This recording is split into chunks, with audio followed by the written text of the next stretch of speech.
Le stationnement écologique de la ville de Victoriaville est un excellent exemple d'aménagement visant à réduire les surfaces imperméables en milieu urbain. Lorsque l'eau ruisselle sur les surfaces imperméables, elle entraîne avec elle tous les contaminants. Donc on parle des hydrocarbures, les produits de déglaçage, les pesticides, les herbicides et les sels de voirie, donc tous les contaminants qui pourraient se trouver sur la surface. En période de fonte de neige ou lorsqu'il pleut abondamment, l'eau contaminée est trop abondante pour être traitée par le réseau municipal et cela occasionne parfois des surverses dans les cours d'eau.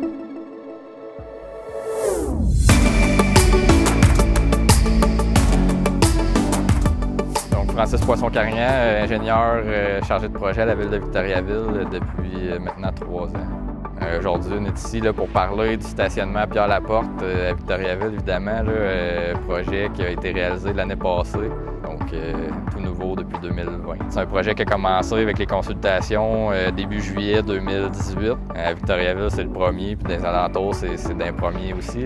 Le projet a plusieurs choses de particulier. L'état en général, c'est pas quelque chose qu'on voit régulièrement. Il y a des noues, donc c'est une des particularités qu'on voit pas souvent. La noue, elle a plusieurs vocations. Dans le fond, elle sert entre autres d'emmagasiner l'eau pour qu'elle ait moins rapidement au réseau.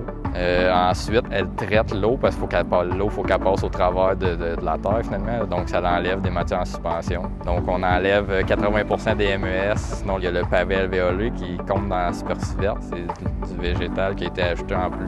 Et il y avait plusieurs objectifs, c'est parti de consultations qui ont été réalisées au début du projet. Il y avait les objectifs des citoyens et de la ville. Les citoyens, c'était de verdir le stationnement. Ensuite, c'était de sécuriser le stationnement pour les déplacements à pied, à vélo, déplacements actifs finalement. Puis ensuite, pour la ville, c'était la gestion des eaux pluviales. C'était de donner l'exemple aux promoteurs ou aux entrepreneurs finalement. Ce qu'on leur demande de faire sur leur terrain privé, on le fait et même plus. Dans le fond, si on va dans le plus technique, ce qu'on demande, c'est 50 litres seconde hectare pour une plus de 25 ans, avec une majoration de 10 %. Dans le fond, ça, c'est le rejet au réseau de la ville. Ensuite, ce qu'on a fait de plus, c'est traiter les MES. Ce qu'on a demandé pour la conception, c'était que 80 % des MES soient retirés.